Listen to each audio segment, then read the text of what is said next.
orang yang beternak pejabat dan aparat. Pejabat itu bisa menteri, bahkan bisa presiden, bisa bupati, bisa gubernur. Aparat itu bisa aparat kepolisian, kejaksaan, bahkan pengadilan yang memanfaatkan negara untuk merampas tanah rakyat sebagai lapak bisnis mereka agar mereka untung beliung.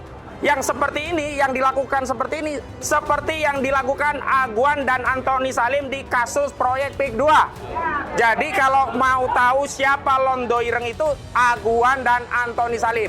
Sehingga Pak Prabowo, saya ingatkan, saya nasihati, jangan menuduh media sebagai Londo Ireng.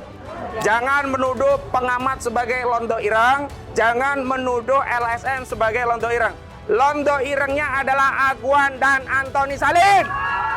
Sebelum ke yang lainnya, saya ingin sampaikan beberapa pandangan dari tim advokasi anti kriminalisasi akademisi dan aktivis yang juga turut membersamai kasus ini. Pertama, saya ingin memberikan nasihat kepada Presiden kita, Pak Prabowo Subianto.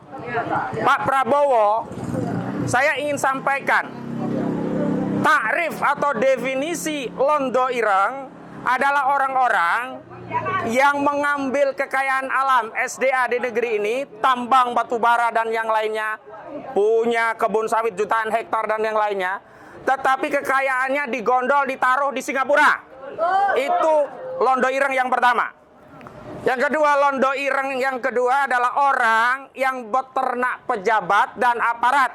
Pejabat itu bisa menteri, bahkan bisa presiden, bisa bupati, bisa gubernur. Aparat itu bisa aparat kepolisian, kejaksaan, bahkan pengadilan yang memanfaatkan negara untuk merampas tanah rakyat sebagai lapak bisnis mereka agar mereka untung beliung. Yang seperti ini, yang dilakukan seperti ini, seperti yang dilakukan Aguan dan Antoni Salim di kasus proyek PIK 2. Jadi kalau mau tahu siapa Londo Ireng itu, Aguan dan Antoni Salim. Sehingga Pak Prabowo, saya ingatkan, saya nasihati, jangan menuduh media sebagai Londo Ireng. Jangan menuduh pengamat sebagai Londo Ireng. Jangan menuduh LSM sebagai Londo Ireng. Londo Irengnya adalah Aguan dan Antoni Salim. Ketiga yang dimaksud Londo Ireng adalah mereka yang beternak pejabat dan aparat, termasuk beternak aktivis yang dijadikan kambing-kambing peliharaan mereka. Ketika kambing-kambing peliharaan ini sudah tidak bermanfaat atau butuh untuk disembelih, mereka ini juga disembelih. Tugas-tugas ternak ini kan mengadu domba, seperti yang terjadi hari ini. Ya, ada elemen ormas diadu domba dengan LBH AP PP Muhammadiyah. Dilaporkan unsur LBH AP PP Muhammadiyah. Ada dulu yang tukang lapor, Gus Dur dilaporin. Kemudian Ustadz Maher At-Tuwailibi dilaporin sampai meninggal di tahanan.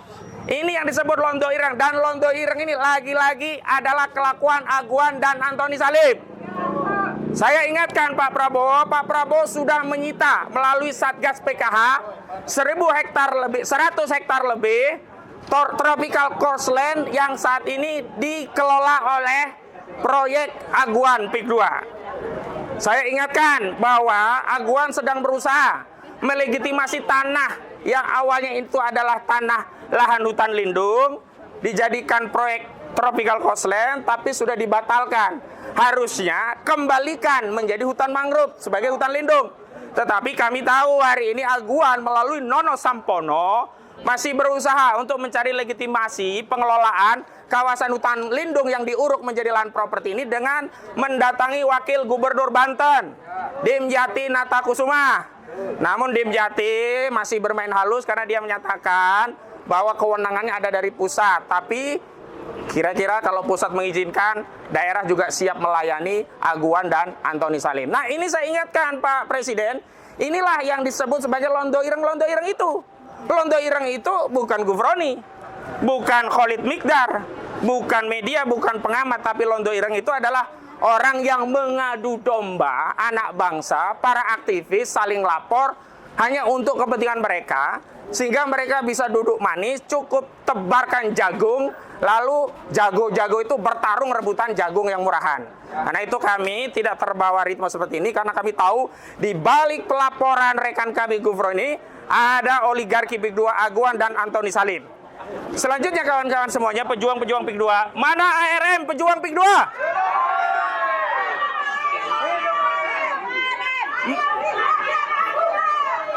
Mana penggugat PIK 2 yang di Pengadilan Negeri Jakarta Pusat? Inilah tokoh-tokoh, ada Pak Mauran Batubara yang saat itu selalu membuat advokasi dan membuat demo-demo. Ada juga teman-teman yang lainnya, ada Bang Khalid Mikdar, ada Bang Rizal Fadilah yang juga menggugat, banyak sekali elemen. Juga ada Ustadz Eka Jaya. Jadi ini momentum. Setelah api perlawanan kepada PIK 2 cukup lama agak reda, ternyata Aguan meniupkan dan memantik api perlawanan kita lagi. Karena itu, wong-wong Banten, aja bedegek. Ya kan? Jangan diam saja. Ayo kita kembali kobarkan perlawanan kepada Aguan dan Antoni Salim. Nah, untuk mengawal itu, saya minta perwakilan dari Banten yang sudah dikenal ini yang membongkar pagar laut, Bung Khalid Mikdar untuk menyampaikan pandangannya. Silakan Bung Khalid. Ya. Assalamualaikum warahmatullahi wabarakatuh. Waalaikumsalam. Ya, bagaimana mungkin Pak Gufron adalah saudara seiman, baik secara ruh maupun secara jasad. Dia Muslim, saya Muslim. Artinya satu hal yang tidak mungkin jika orang Banten, termasuk saya, kemudian Pak Gufron yang selalu membela, mendampingi kami sebagai korban kejahatan PIK 2, kemudian dikriminalisasi, dituduh membuat isu SARA, yang sebenarnya isu SARA itu orang yang mempersepsikan Pak Gufron sebagai orang yang membuat isu SARA sebenarnya. Karena Pak Gufron hanya ngomong yayasan Buddha Suci. Yayasan itu bukan agama Buddha Suci. Cuman ini kan hal yang sifatnya sudah menjamur. Seseorang yang berbuat kejahatan kepada rakyat, seseorang yang sedang berbuat menindas masyarakat, merampok kedaulatan negara, mencuri ruang hidup masyarakat. Kemudian para pelaku kejahatan itu biasanya dia melegitimasi dengan omongan-omongan agama, omongan-omongan kesucian, padahal dia adalah penjahat gitu.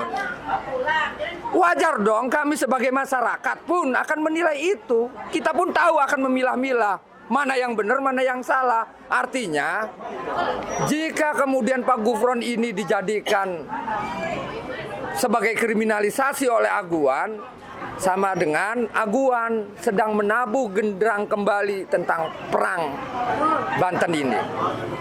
Aguan dan antek-anteknya sedang menabuh genderang perang kepada masyarakat Banten. Tidak mungkin kami berdiam diri. Pasti kami akan bergerak itu. Sampai titik darah penghabisan, kami tidak akan pernah mundur. Karena kami meyakini bahwa apa yang kami lakukan adalah ini perintah Allah. Karena kami sedang berbuat kebajikan dan mencegah kemungkaran. Kami sedang menjaga ruang hidup kami. Kami juga sedang menjaga kedaulatan kami sebagai berbangsa dan bernegara. Betul apa yang dikatakan Pak Ustadz Gufron, Pak Ustadz Khojenuddin. Yang londo ireng itu Aguan dan antek-anteknya, bukan kami. Yang antek asing itu ya mereka yang mencuri kedaulatan negara, yang merongrong atau mengambil alih ruang hidup kami sebagai petani, sebagai nelayan. Masa iya tanah belum dibayar, masih ada pohon padinya udah diorok? Masa iya sungai-sungai yang itu adalah punya publik kemudian diorok? Emangnya negara ini negara Aguan? Ya. Emang negara ini negara korporasi? Enak aja. Langkahi dulu mayit orang Banten. Takbir! Takbir! Assalamualaikum warahmatullahi wabarakatuh. Waalaikumsalam warahmatullahi wabarakatuh. Terima kasih. Jadi kalau mau jujur, PIK 2 belum selesai. Karena Arsen Kades Kohot sudah divonis 3,5 tahun. Tetapi PT Intan Agung Makmur dan Cahaya Inti Sentosa yang merampas laut 30 km dari wilayah Banten yang menguasai 263 SHGB itu belum diseret ke penjara. Jangan ditipu seolah-olah yang menjual saja tanah ini, yang merampas dan menjual dihukum, sementara yang menampung hasil jarahan yakni Aguan dan Antoni Salim tidak dihukum karena beneficial owner, pemilik manfaat dari proyek Pantai Indah Kapuk 2, yakni grup Salim dan grup Antoni Salim dan grup Agung Sedayu yang punya Sugiyanto Kusuma alias Aguan. Dan kita di sini hadir emak-emak yang ingin masa depan anak cucunya harus dibela oleh kita. Bahkan di kasus PIK 2, emak-emak ini bukan hanya mengunjungi pagar laut, sampai pakai perahu mencabut ya pagar laut. Siapa lagi kalau bukan dari Aliansi Rakyat Menggugat? Kepada Bu Menu dipersilakan.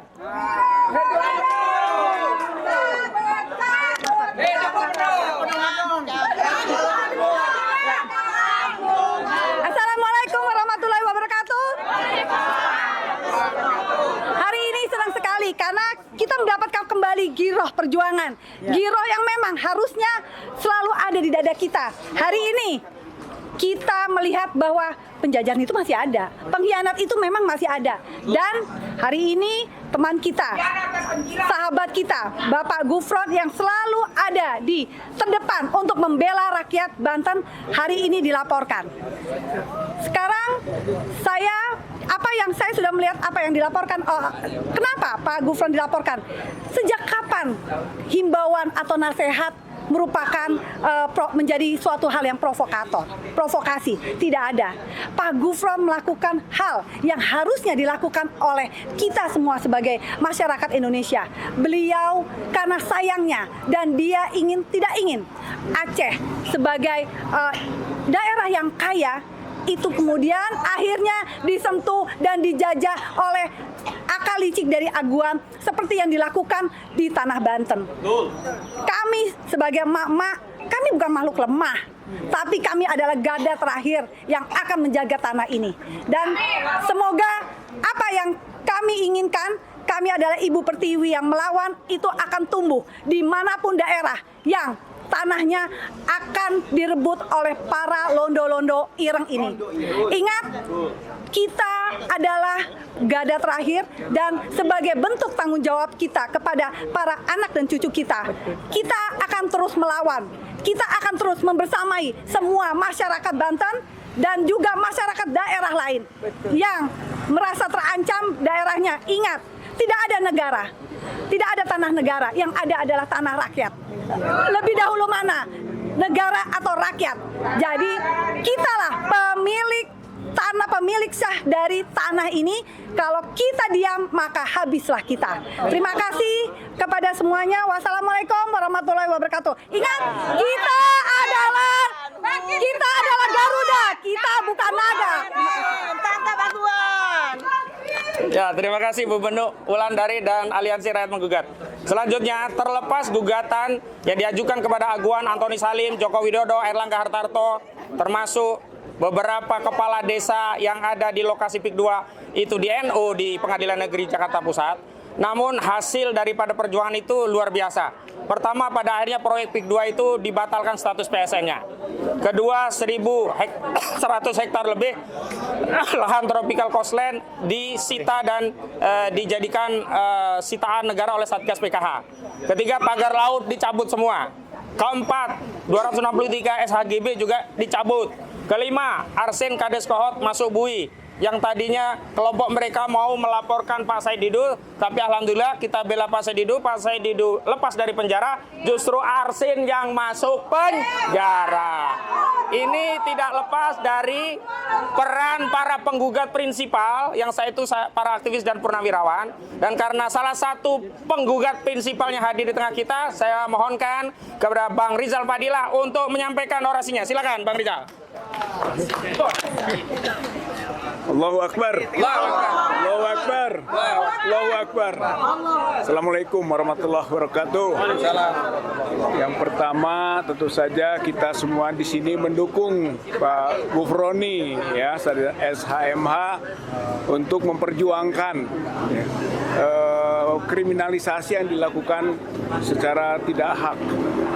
Yang kedua, saya sendiri bagian daripada kader Muhammadiyah. Saya pernah menjadi wakil ketua pemuda PP Pemuda Muhammadiyah dan banyak amanat di pimpinan wilayah Muhammadiyah Jawa Barat. Artinya sebagai rekan di persyarikatan, saya akan all out untuk mendukung dan memperjuangkan apa yang sedang diperjuangkan oleh Pak Gufroni SHMH ini. Yang ketiga, bahwa apa yang dilaporkan dengan deliknya itu sebenarnya bukan masuk tindak pidana. Saya yakin betul itu tausiah. Itu adalah tanzir, itu peringatan, itu hanya dakwah. Jadi kriminalisasi dakwah ini, kalau menurut saya ini dalam sekali. Ini kriminalisasi nilai-nilai dakwah, Dan ini peka ini menyangkut masalah yang besar bagi umat Islam. Tidak bisa kita biarkan. Sensitif sekali. Kemudian tuduhan tentang SARA, justru karena adanya laporan inilah SARA. Mas Gufroni ini aktivis LBH PP Muhammadiyah. Yang melaporkannya itu dari LBH Ansor. Yang di belakangnya ada yang disebut dengan Buddha Suci. Yayasan itu. Yayasan. Tapi konteksnya agama di situ. Ada Buddha Suci. Kemudian di belakangnya ada Aguan. Karena Aguan itu wakil ketua yayasan pada Buddha Suci. Nggak bisa dipisahkan itu antara misi dari Buddha Suci sebagai yayasan kemanusiaan dengan kemauan dan kepentingan Aguan.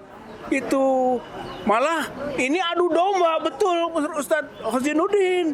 Ini mengadu domba Ansor, Muhammadiyah, Buddha dan untuk kepentingan bisnis, karena kita nggak bisa pisahkan.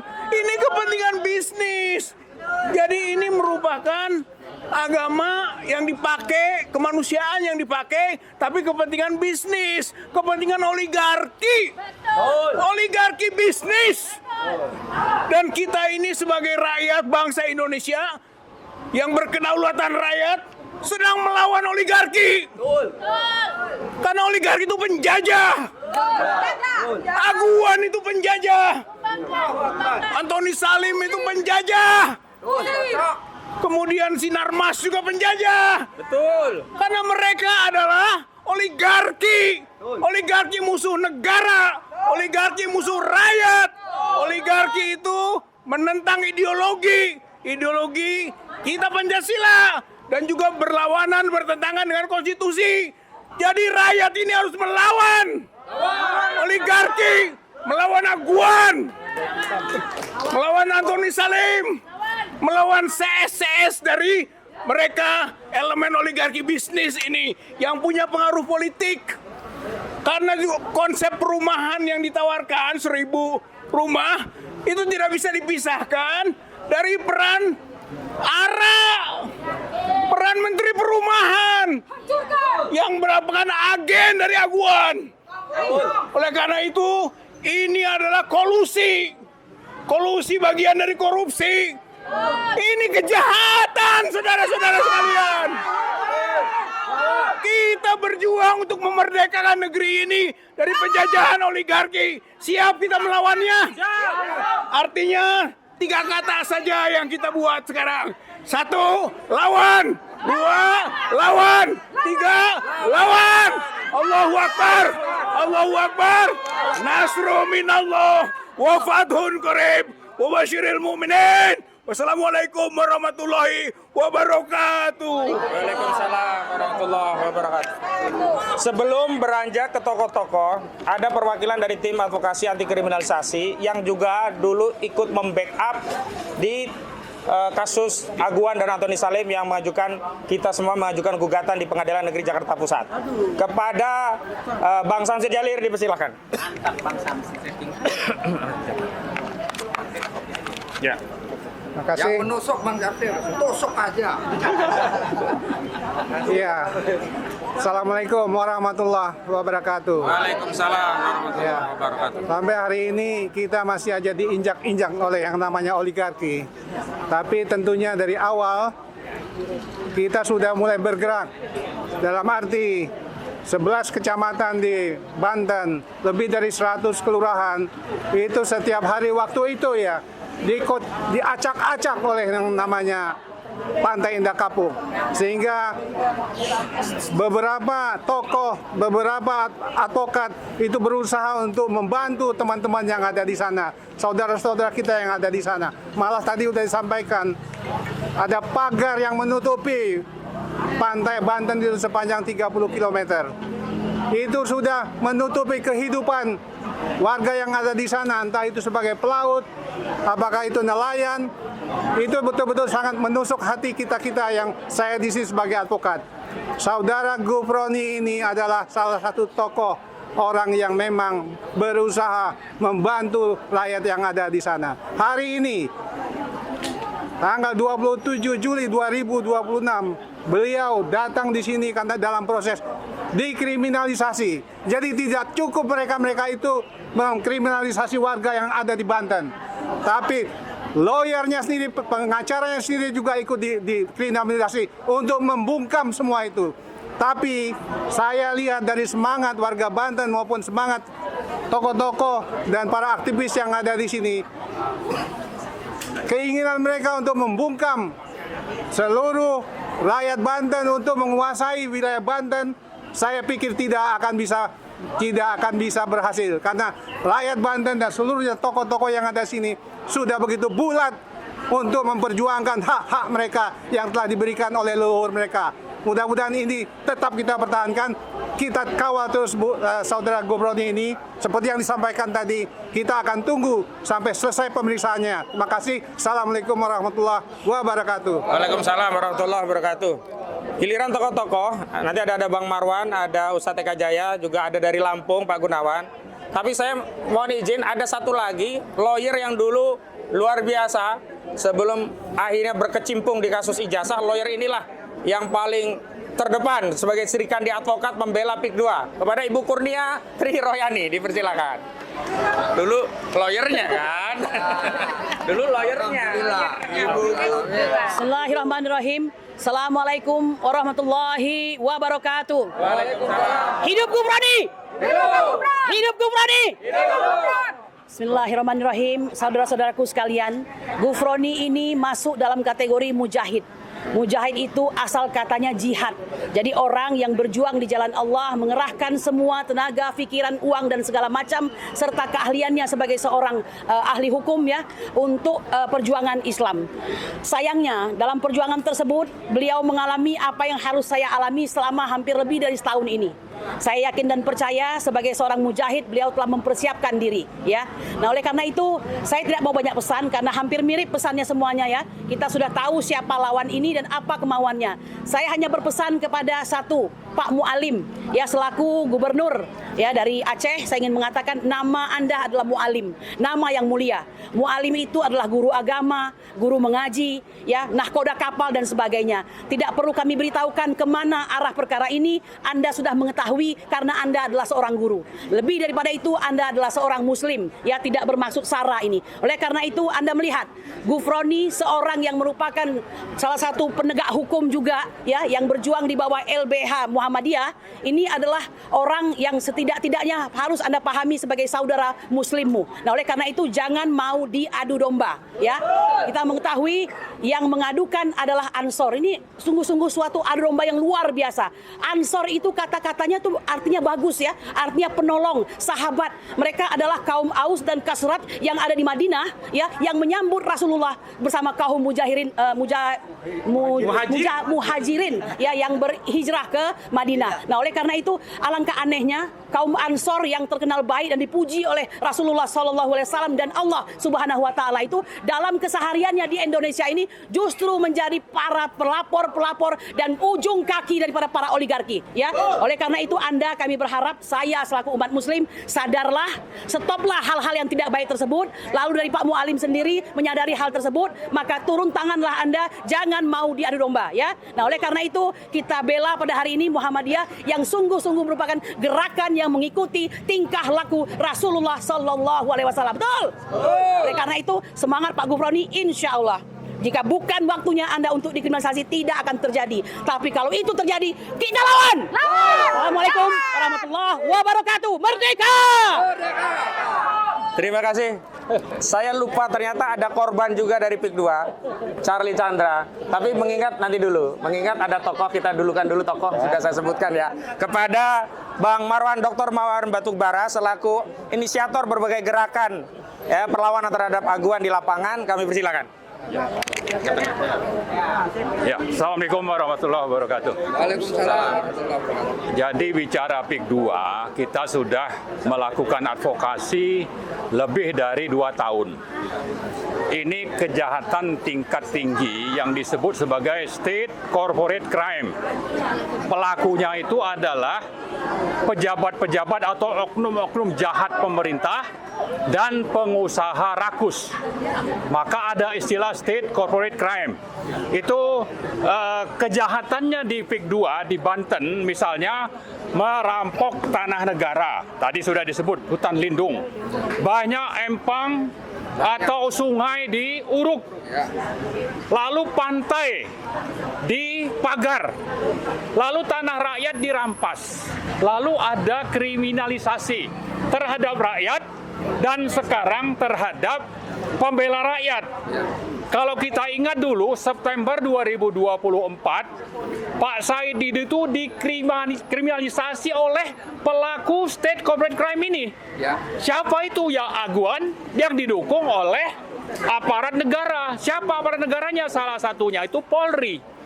Kemudian datanglah yang namanya PKH belakangan ya. Tapi intinya kriminalisasi ini sudah terjadi sebetulnya di September 2024 dan untungnya setelah kita melakukan advokasi dan Pak Said Didu juga punya argumentasi yang sangat kuat, lalu juga didukung oleh sebagian aparat pemerintah, maka dia lolos ya. Sehingga setelah dibentuknya PKH oleh Presiden Prabowo dengan Perpres nomor 5 2025, tadi hutan lindung yang dirampok oleh Aguan dan kawan-kawan itu, ada juga Antoni Salim di sana di PIK 2, itu diambil kembali ya, diambil kembali, tapi ini belum aman ya, belum aman. Dan memang kalau kita catat hasil dari Satgas PKH itu bisa menyelamatkan aset negara yang nilainya lebih dari 500 triliun ya, sangat besar. Salah satunya tadi hutan lindung ini akan diambil kembali. Masalahnya juga ada misalnya Bandara IMIP ya, itu sudah dinyatakan oleh Menhan atau pengarah Satgas PKH. Tapi ternyata ini juga belum tuntas. Nah, dengan adanya kriminalisasi terhadap teman kita Gufroni, maka dan ini kita kaitkan dengan penangkapan Ketua Harian Satgas PKH ya, yang sudah tadi menyelamatkan begitu banyak aset negara ratusan triliun. Ini yang namanya oligarki atau pelaku state corporate crime ini merasa mendapat angin. Kenapa? Karena ini ketua hariannya atau pelaksananya itu, ketua pelaksana itu sudah ditangkap. Terlepas bahwa dia juga melakukan kejahatan, tapi intinya bahwa PKH ini adalah program unggulan Pak Prabowo. Untuk apa? Untuk mengambil kembali aset-aset negara yang ternyata oleh oligarki dan SOP ini justru dijadikan objek untuk dikriminalisasi, untuk ditangkap dan sekarang sudah jadi tersangka. Nah, kembali ke masalah PIK 2, yang namanya SOP, geng SOP ini merasa mendapat angin dengan ditangkapnya Febri, maka muncullah kembali aguan untuk melakukan kriminalisasi tadi. Nah, bagi kita sebetulnya, kita sangat berkepentingan untuk Pak Prabowo itu konsisten. Dengan apa? Dengan Perpres nomor 5 2025 tadi. Kalau memang mau melakukan penertiban, ya tertibkan. Kalau mau mengambil alih kembali aset negara yang sudah dirampok oligarki, ya benar-benar diambil. Seperti yang ada di hutan lindung PIK 2. Atau mencabut pagar laut untuk nanti laut atau pantainya itu benar-benar dikuasai negara. Jangan setengah-setengah. Kalau setengah-setengah, ya ini sekarang ada serangan balik yang kalau presidennya tidak berganti, itu kita sudah lewat semuanya ini. Sudah habis kita. Untung ada Pak Prabowo dengan tim PKH-nya. Sekarang tim PKH ini belum bekerja tuntas. Malah sedang diuji. Diuji apa? Diuji ditangkap ketua pelaksana hariannya. Nah, sekarang ada ketua tim pengarahnya, Menhan misalnya. Ini ngapain saja. Tapi yang lebih penting Pak Prabowo mau lanjut atau mau takluk kepada tadi pelaku state corporate crime tadi. Kita berharap sebetulnya Pak Prabowo itu mengerahkan semua sumber daya yang dimiliki, termasuk orang-orang yang ada di lingkungan dekatnya dan di Partai Gerindra sendiri. Mereka harus solid mendukung program yang dilakukan oleh Pak Prabowo melalui PKH. Jangan justru memihak kepada geng Solo. Dan kita melihat inilah yang terjadi.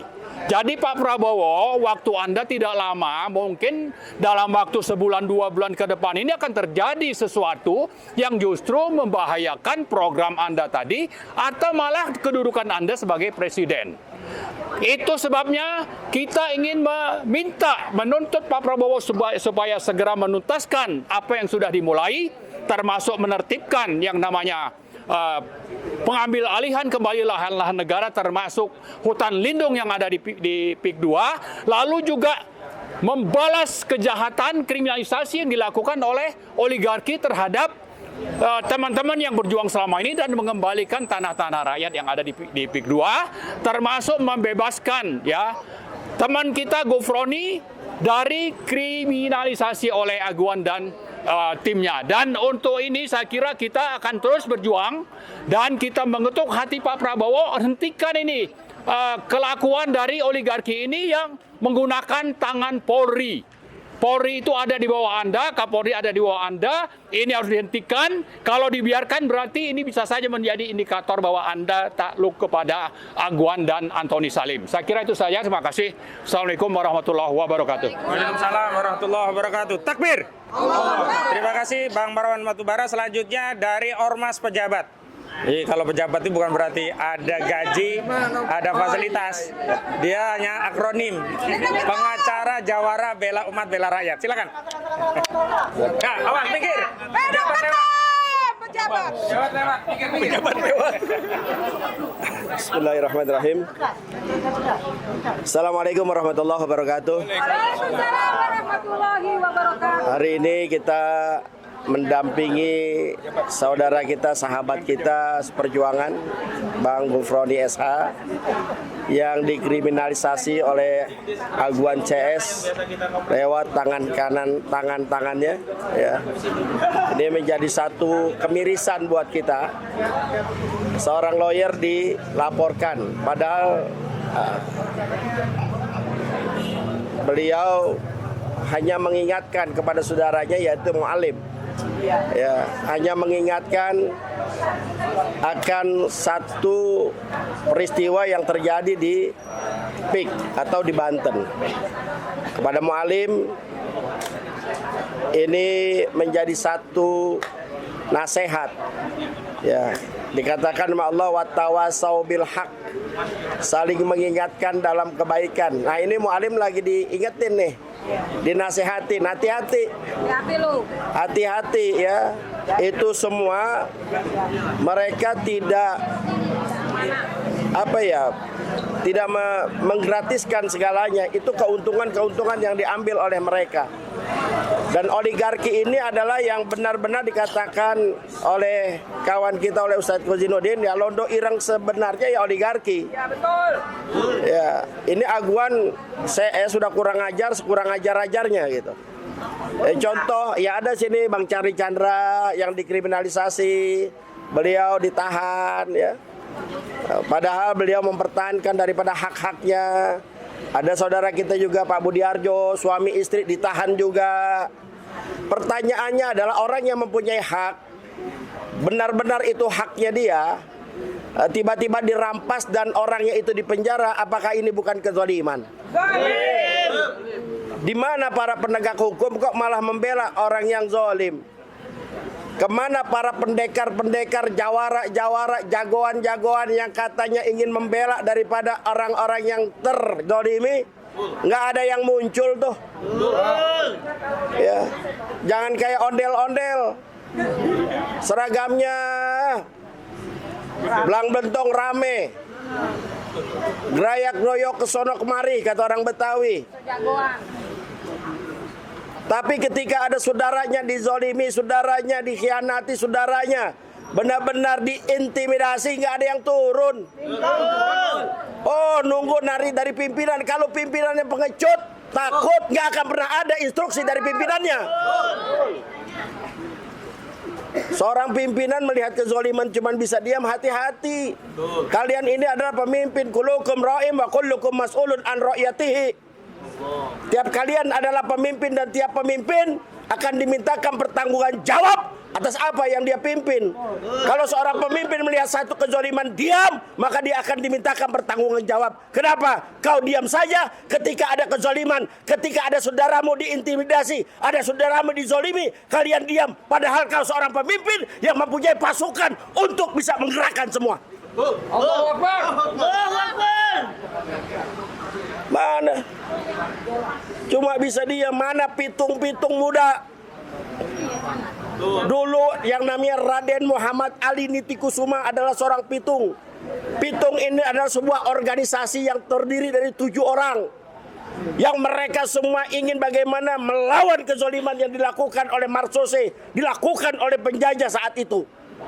Kemana darah-darah pejuang yang mengatakan mengatasnamakan dirinya titisan-titisan pitung? Kemana mereka semua? Pik 2 Banten itu adalah sejarahnya para ulama, sejarahnya para jawara. Kok diambil begitu saja, diam seribu bahasa? Hanya beberapa gelintir yang mempunyai kepedulian. Mereka berani melawan preman-preman yang dibayar oleh aguan.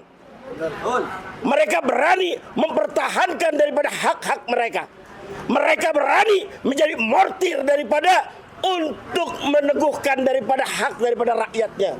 Yang lain pada kemana? Yang lain diam, bisu, bungkam, melihat kezaliman yang luar biasa. Ada di negara Indonesia yang mayoritas Muslim, yang mayoritas mempunyai kekuatan ukhuwah yang kalau kita satukan, kita akan menang melawan mereka.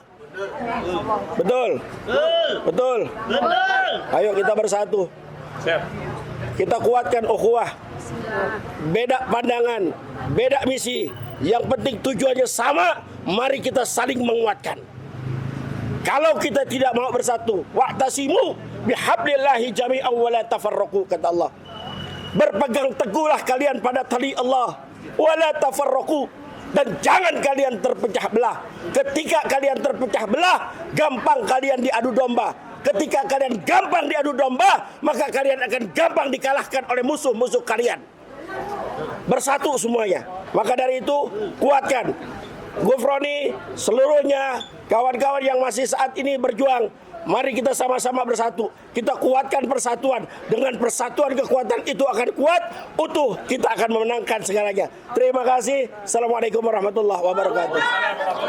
Terima kasih Ustadz Eka Jaya. Selanjutnya, di kasus PIK 2 ini kan kita dianggap rasis, anti Cina, anti aguan karena aguan Cina.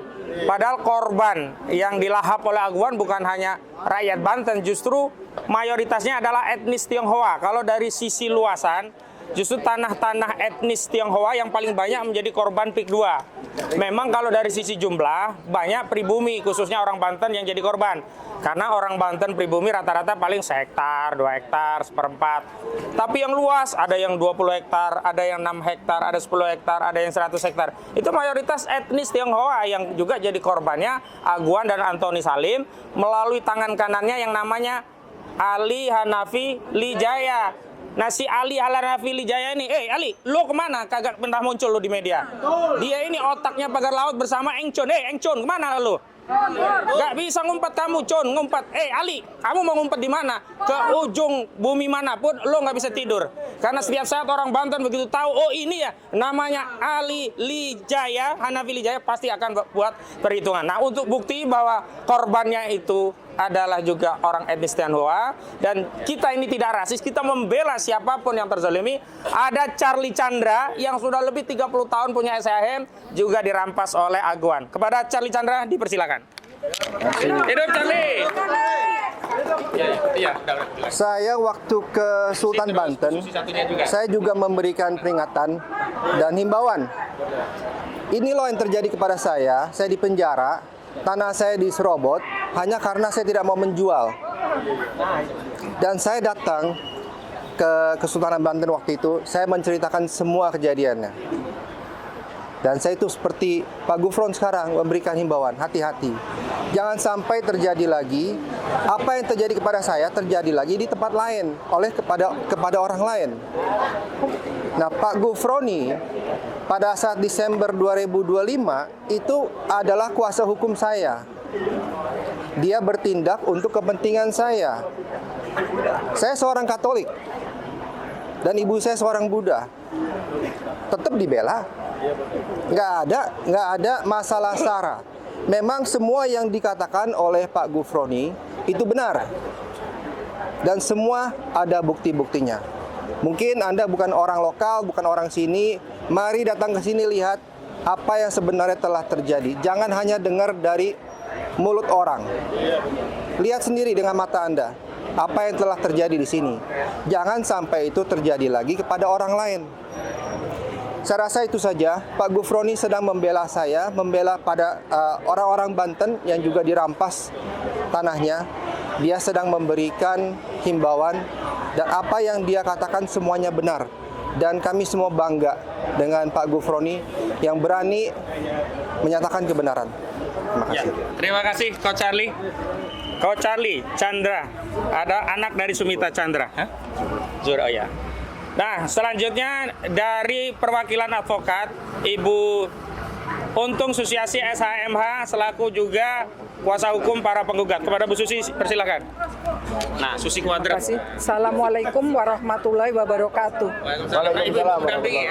Alhamdulillah wa syukurillah, marilah kita panjatkan kehadirat Allah Subhanahu wa taala yang mana pada siang yang berbahagia ini kita semua masih diberikan nikmat sehat badani jasmani dan nikmat panjang umur sehingga kita bisa membersamai Ustadz Gufroni, rekan kita sesama advokat yang hari ini dipanggil untuk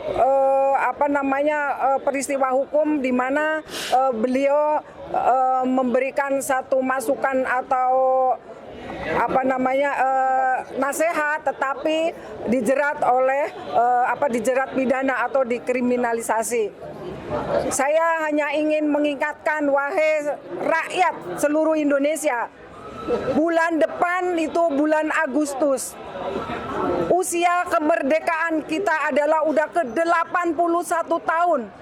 Seharusnya di usia 81 tahun kalau untuk manusia itu sudah sangat uzur atau sudah puas, udah sepuh, udah cukup, udah mumpuni. Tetapi sampai sekarang kenyataannya di negeri ini mana keadilan, mana kemakmuran untuk rakyat, mana keadilan untuk rakyat. Yang ada hanya penderitaan yang semakin hari semakin ditonjolkan oleh rakyat. Akan tetapi para penguasa di negeri ini semua terdiam, semua membisu. Mereka justru malah membela atau memberikan karpet merah cinta yang seluas-luasnya kepada oligarki, kepada pengkhianat, kepada koruptor. Yang masih lekang di ingatan kita peristiwa beberapa hari yang lalu. Seorang bapak yang ditangisin oleh anaknya hanya karena mencuri ayam. Tetapi mana peristiwa-peristiwa yang sekarang kita sudah dengar. Emas 74, uang triliunan, itu didiamkan, dan korupsi-korupsi yang lain. Di mana negara ini berada? Di mana negara ini negara ini melindungi rakyatnya? Intinya, mari rakyat seluruh Indonesia, kita bangkit. Walaupun usia kemerdekaan sudah uzur, tetapi pola pikir kita tidak boleh uzur. Pola pikir kita tidak boleh mati. Mari kita tetap berjuang menegakkan keadilan, kebenaran. Mari kita rebut kembali. Mari kita tenggelamkan oligarki. Oligarki yang membiayain PKI dan oligarki yang menghancurkan anak negeri, memfitnah anak negeri. Mari kita bersatu. Billahi taufiq wal hidayah. Wassalamualaikum warahmatullahi wabarakatuh. Selanjutnya Bu Susi dari ARM. Assalamualaikum warahmatullahi wabarakatuh. Pertama-tama kali kami mengucapkan terima kasih kepada bapak-bapak, ibu-ibu sekalian, dan juga para pahlawan yang ada di depan kita, yaitu pahlawan media yang istiqomah berjuang di garis lurus. Tapi sayangnya sekarang satu pun media TV nggak ada, media mainstream nggak ada. Kemana? Apakah kalian ngumpet untuk masalah ini? Sayang sekali. Indonesia itu adalah milik Garuda, bukan naga. Indonesia harus bangkit tanpa oligarki. Pancasila, akulah pendukungmu, patriot proklamasi, sedia berkorban untukmu. Pancasila dasar negara, rakyat adil makmur sentosa, pribadi bangsaku. Ayo maju, maju, ayo maju, maju, ayo maju, maju. Pak Presiden, Pak Presiden, Pak Prabowo yang terhormat, terima kasih PSN sudah dicabut. Tapi jejak-jejak PSN masih berdiri, Pak. Pagar bambu masih berdiri. Masih berdiri kokoh di tengah laut. Malah menjadi beton, sudah tidak menjadi bambu lagi. Mangrove ribuan hektar telah hancur. Jangan biarkan oligarki rakus menjarah Indonesia dari Sabang sampai Merauke. Khususnya Sultan Banten bergerak bela negara, Pak. Rakyat Banten jangan mau diadu domba. Berjuanglah demi bangsa ini. Kemudian sekali lagi, Pak Gubernur Aceh, Pak Muhalim yang terhormat, jaga daerah Bapak baik-baik, Pak. Karena Bapak daerahnya adalah sumber daya alam yang sangat hebat, yang sangat banyak. Ada emas, ada minyak, ada gas. Jadi sekali lagi, Pak, jangan mau rakyat Bapak diadu domba antara Islam dengan Islam. Exxon Mobil dulu berdiri gagah di negeri Rencong. Mobil oil, Arun LNG, semua energi terbesar dan menghasilkan devisa negara. Tetapi sekarang Cina telah melirik untuk merampas tanah Aceh. Sekali lagi tolong, Pak, jaga negeri kita, jaga Indonesia, karena mereka mengincar kekayaan alam yang ada di sana. Sekali lagi, kami bukan sara atau berbuat rasis. Kami bukan makar. Kami sekali lagi mempertahankan negeri kami, Indonesia, yang telah direbut oleh para pahlawan. Sekali lagi, Indonesia bangkit tanpa oligarki. Assalamualaikum. Assalamualaikum warahmatullahi wabarakatuh. Selanjutnya, perwakilan mahasiswa didampingi oleh korban aguan di Kampung Encle dan teman-teman sahabat dari Banten. Silakan, ya, silakan Rizky dan kawan-kawan. Yang ada aja dulu. Assalamualaikum warahmatullahi wabarakatuh. Ganyang oligarki. Lawan kezaliman PIK 2. Lawan. Wal takum minkum ummatu yad'una ilal khairi wa ya'muruna bil ma'ruf wa yanhauna 'anil munkar wa ulaika humul muflihun. Hendaklah ada segolongan orang yang menyerukan kepada kebaikan, kebajikan dan mencegah dari kemungkaran, dan itulah orang-orang yang beruntung. Nah, kita pada hari ini adalah itu melakukan amar ma'ruf nahi mungkar. Karena apa? Karena ada seseorang yang melaporkan itu, orang tersebut ternyata di baliknya ada oligarki PIK 2 yang telah jelas-jelas melakukan kezoliman di wilayah Banten Utara.